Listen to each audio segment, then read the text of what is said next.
하나, 둘. 어디가? 저는 첫 판부터 장난질이.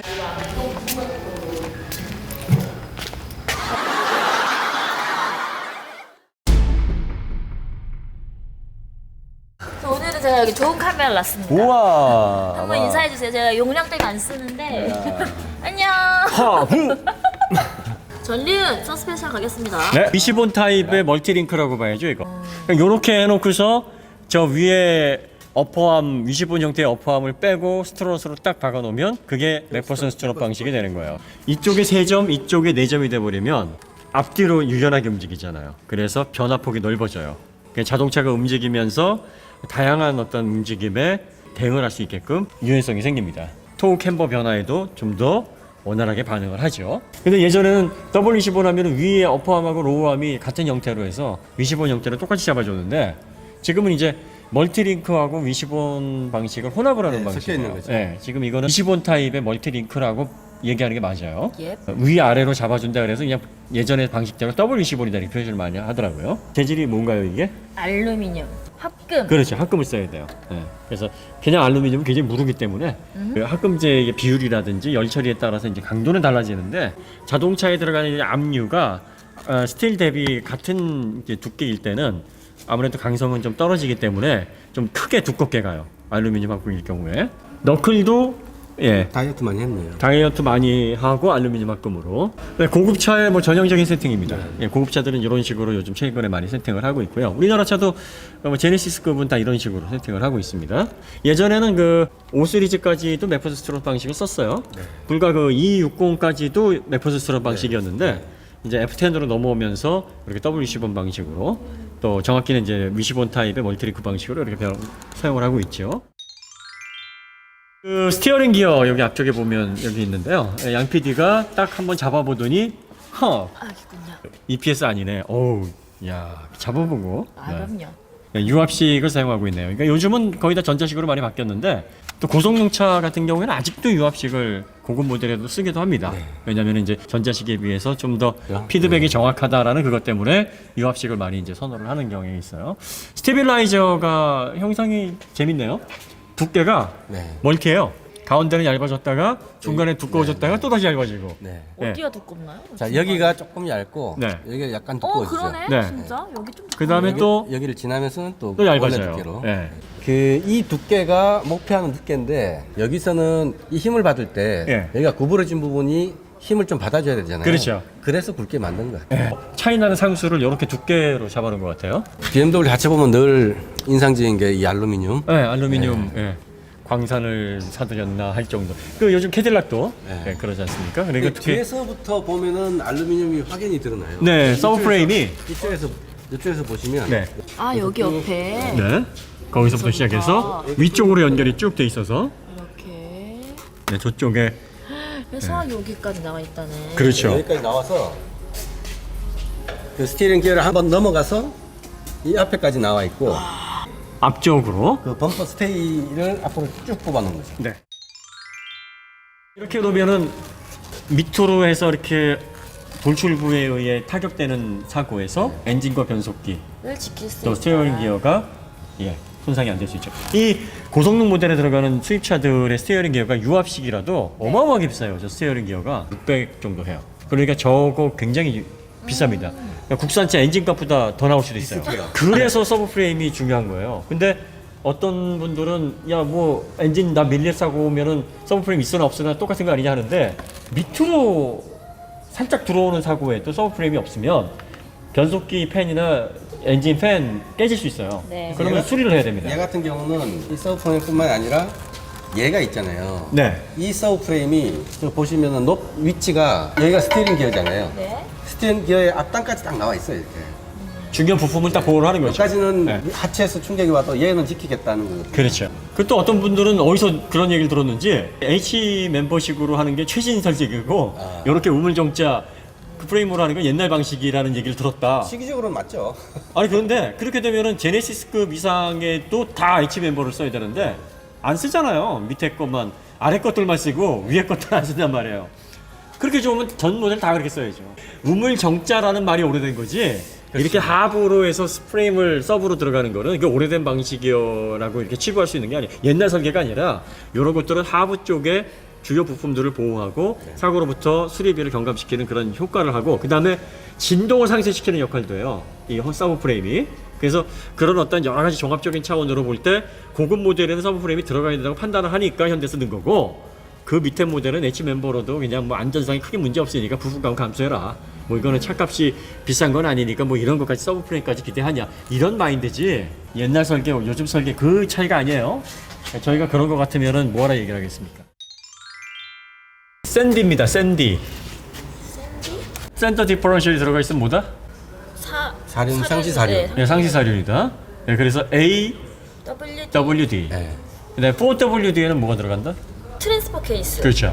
아, 이제 뭐 척척이네요. 근데 지금 센터 디퍼런셜의 5일 UU가 지금 꽤 많은데요? 네. 네. 좀 볼까요? 지금 이게 엑스드라이브의 고질병이에요. 아, 엑스드라이브에서 이렇게 네, 센터 네. 디퍼런셜의 누유 현상이 진짜 많네. 지병이에요, 지병. 요게 문제가 되는데 이게 출고된 지 1년 정도밖에 안 된 차인데 요 정도면은 요거 보정 수리 네, 해야 받으셔야 되겠네요. 될 것 같아요. 네. 네, 이렇게 되면 이제 구동 배분이라든지 이런 쪽에 나중에 누유가 심해지면 생길 수 있습니다. 하여튼 여기가 많이 젖어 있는 거 보면 네. 기본적으로 얘가 그 누유가 있는 건 맞는 것 같고, 네. 앞쪽까지 이렇게 젖어 있는 거 보면 이 뒤쪽에서도 좀 누유가 발생을 하는 것 미션 같아요. 오일 팬 쪽에서도 발생하기도 하는 것 같습니다. 이 미션 오일 팬 쪽에서도 얘가 이제 변형이 생겨서 플라스틱하고 열받으면 변형이 생겨서 나오기도 하거든요. BMW가 전반적으로 누유를 안고 가야 된다는 얘기가 있어요. 네, 항상 누유 좀- 문제가 좀 있어요. 그러니까 BMW가 이런 누유의 품질 문제하고 퍼포먼스적으로는 브레이크가 조금 약한 네, 듯한 두 가지 문제가 딱 있어요. 두 가지 문제가 보통 많이 느껴졌어요. 누유가 누유가 있으면 차가 앞으로 달리기 때문에 뒤쪽이 젖거든요. 그렇죠. 그래서 이제 여기에 서프레임에 붙어 있는 이 누유들은 네. 여기서 한 방울 이렇게 떨어지면서 바람이 맞으면, 물론 커버에 닫혀 있지만 네. 그 작은 바람이 흐르거든요. 네. 바람이 맞으면 여기 흩어져서 막 여기에 먼지 끼고 속에 누유가 다 있고. 네. 근데 이제 이 앞쪽은 여기서 이렇게 막 날아가진 않는다는 이야기죠. 막 튀어서 그렇죠. 막 날아가진 그렇죠. 않으니까 여기 이 자체도 약간의 누유가 누유가 있는 있는 것 거죠. 자, 후륜 구동 방식을 기반으로 한 상시 사륜이기 때문에 센터 디퍼런셜을 통해서 앞쪽으로 드라이브 샤프트가 나갑니다. 프로필러 샤프트가 앞쪽으로 나가서 전륜에 토크 배분을 해주고 있습니다. 자, 이 소리는 뭐다? 할로우. 야.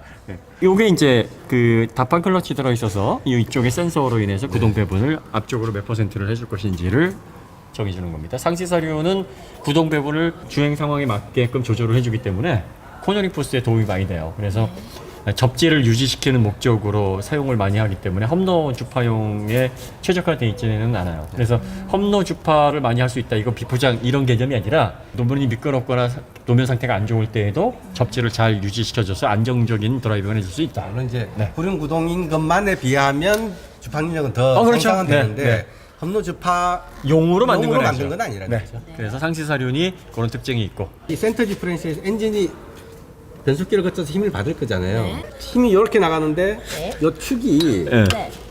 이 드라이브 샤프트가 힘 나가는 방향 그대로 나가는 게 아니라 약간 꺾이니까 이렇게 각을 꺾어주는 이게 조인트를 하거든요. 네. 네, 이렇게.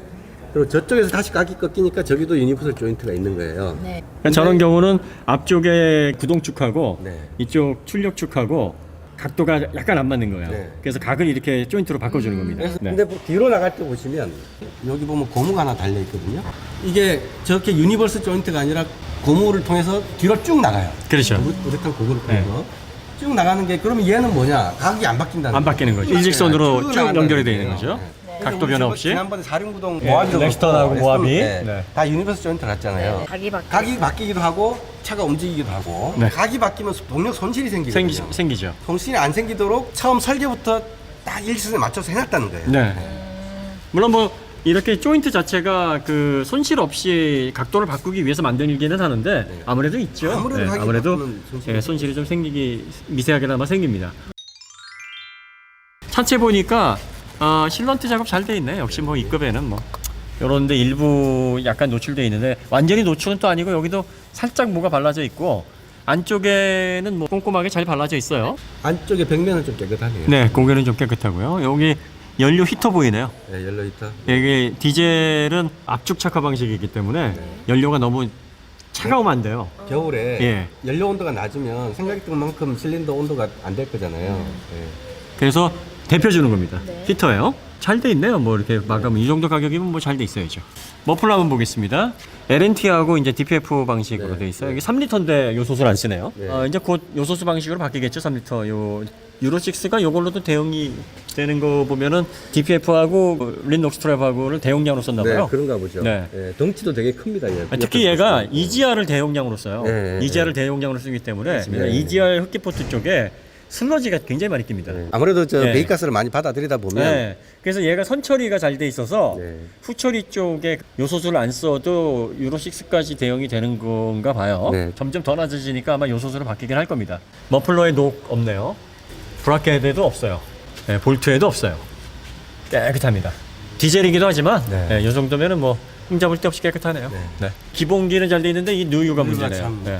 안습이네. 그러니까 이게 BMW의 고질적인 문제예요. 그러니까 중고차 사실 때 여러분들이 꼭 BMW는 이렇게 하부 열어보시고 누유를 검찰을 해보셔야 되는 게 10대 중 7, 8대가 이래요. 기본적으로 이렇게 누유가 발생을 합니다. 그러니까 이 문제는 BMW가 좀 개선을 해야 될 문제예요. 만약에 이 누유를 말을 하자면 이 커버 하나만 교체하면 가격은 그렇게 안 비싸요. 그게 안 비싸도 몇십만 원 해요. DCT 같은 경우는 위에 커버에서 이제 컨트롤을 하기도 하는데 옆에 커버에서 만약에 누유가 있으면 미션을 내려야 되거든요. 아, 그러면 네. 일 커지죠. 보증기간 내에서는 문제가 안 되는데 보증기간이 아니면은 진짜 수리비가 많이 들어갑니다. 아니 이거 뭐 2, 3천만 원짜리 차에서도 이런 문제가 생기면 열받는데 1억이 넘어가는 차 이러면은 이제 환장하죠. 자, 그러면 이제 후륜으로 넘어가겠습니다. 서브프레임이 예, 여기도 통뼈. 오, 뭐 멋있는데요? 네, 여기 이쪽에 보니까 이거는 이제 로우암이고요. 아, 여기? 네, 그 위쪽으로요. 아, 여기서 네. 프레임. 아, 왜 로우암을 보고서 아이, 서브프레임이라고? 멋있어 보여가지고. 예, 예. 야, 그 역시. 위쪽으로 해서 서브프레임이 아주 뭐 예, 어마어마합니다, 여러분. 어마무시합니다. 잘 안 보이지만 어마어마합니다. 네. 통뼈가 자, 그냥 통뼈예요. 예, 이게 뭐 그다음에 로우암은 완전히 이게 그 M3에 들어가는 로우암 사이즈네요. M5에 네, M5에 아마. 이 정도 들어갔었죠. 네, 거의 스타일이네. 아, 네. 빅 포인트가 네. 여기도 두 개가 있네. 네네, 이렇게. 두 개 있습니다. 뒤에도 두 개가 있고. 네. 일반 모델 같은 경우에는 이런 식으로 안 들어가 있거든요. 얇은 암으로 이제 멀티링크로 구성이 되어 있는데 지금 얘는 스포츠카 수준의 로우암이 들어가 있어요. 이게 아주 와 통짜로 네. 든든하게 링크가 역할도 하지만 또 이게 알루미늄 합금이기 때문에 이 충격에도 유연하고 무게도 뭐 가벼우면서 단단하게 또 체결도 돼 있고 여러 가지 이제 장점들이 많아요. 네. 단점은 비싸다. 비싸죠. 엄청 비쌉니다. 보통 알루미늄 합금이 스틸에 비해서 재료비가 한 4배 이상 비쌉니다. 그래서 많이 차에 적용을 못하는 이유가 네. 제조 단가는 몇십 원, 몇백 원도 엄청난 차이가 나거든요. 아껴야죠. 네. 네. 그러니까 이게 몇십 원에도 어마어마하게 나중에 최종적으로 이게 생산성이 차이가 나는데 네. 이렇게 몇 배 비싼 재료를 쓰게 되면 아무래도 제조 단가가 많이 상승하게 되죠. 기업 입장에서는 상당히 부담스러운 건데 그래서 이렇게 비싼 모델의 이런 모델을 쓸 수밖에 없어요. 네. 그 링크가 이 잡는 점을 두 개니까 두 개로 보고 네. 예, 여기도 뒤에도 두 개, 앞에도 두 개예요. 근데 앞에 잡는 점이 또 이렇게 높이가 달라요. 여기가 어퍼함 있죠, 이렇게. 이게. 그다음에 뒤에도 링크가 하나 더 있습니다. 네. 그래서 4점 방식. 그러니까 링크는 밑에 로우암이 이제 통짜로 돼 있어가지고 뭐 3개인데 잡는 점을 방식으로 기준으로 하면 그렇죠. 4점 링크입니다. 네, 네. 그런데 이런 4점 링크는 사실 5 링크보다 더 마음에 드네요. 그러니까 링크 개수가 중요한 게 아니라 어떤 식으로 체결이 되고 어떤 식으로 이제 링크 구성이 되느냐 이제 그게 중요한 건데 잘 돼 있네요. 자, 그다음에 특이한 게 뒤에 보면 스테빌라이저가 무지 얇아요. 엄청나게 얇습니다. 진짜? 네. 얇아도 너무 얇아요. 뒤쪽을 강하게 잡아놓으면 트랙션 부분에서 손실이 나요. 그렇죠. 뒤를 살려주기 위해서. 그렇죠. 그러니까 뒤에 여유를 주기 위해서 이렇게 해놓은 겁니다. 그 구동축의 롤 강성을 강하게 해놓으면은 아무래도 이제 트랙션 쪽에 여유가 없게 되니까 손실이 생겨요. 그래서 충분히 숨통을 이렇게 열어주면서 접지를 잘 유지할 수 있게끔 스테빌라이저를 약하게 해놓고요. 또 이렇게 되면은 토크 배분이 됐을 때에도 밸런스 측면에서도 상당히 유리한 여유 있는 세팅인 거죠. 그래서 보통 보면은 와우 스테빌라이저가 이렇게 얇아가지고 이렇게 롤이 심한가? 근데 지금 현재 640D에는 이제 이 세팅이 맞다라고 이렇게 해놓은 거예요. 그래서 굳이 이거를 애프터마켓에서 강화 스테빌라이저로 바꾸고 또 뭐 스프링을 더 강하게 가고 이래버리면 이게 싸고 좋은 게 아닙니다. 네 후륜 구동 쪽의 트랙션이 원래 세팅하고는 다른 밸런스가 달라져 버리는 거죠. 밸런스가 틀어져서 바보가 될 수도 있다. 롤이 있음에도 불구하고 예상보다 더 훌륭했던 그런 스코너리 포스는 오히려 떨어질 수 있는 거예요. 자동차 튜닝은 눈으로 보고 예상해서 튜닝을 하는 건 바람직하지 않습니다. 네. 지금까지 봤던 차 중에 제일 납니다. 그러니까 네. 신기하다. 약간 회초리 같은데요. 이야, 많이 맞아보셨군요. 역시 맞아본 사람이 안다고. 나는 지시봉 이런 거 생각했는데. 거짓말 좀 하지 마요. 아니야, 나는- 하긴 대표님이 이런 걸로 안 맞고 더 두꺼운 걸로 맞았지. 강목 이런 걸로 맞았지. 빗자루 이런 거. 징글징글하게 그런 니나 거. 나나 말 안 들어서.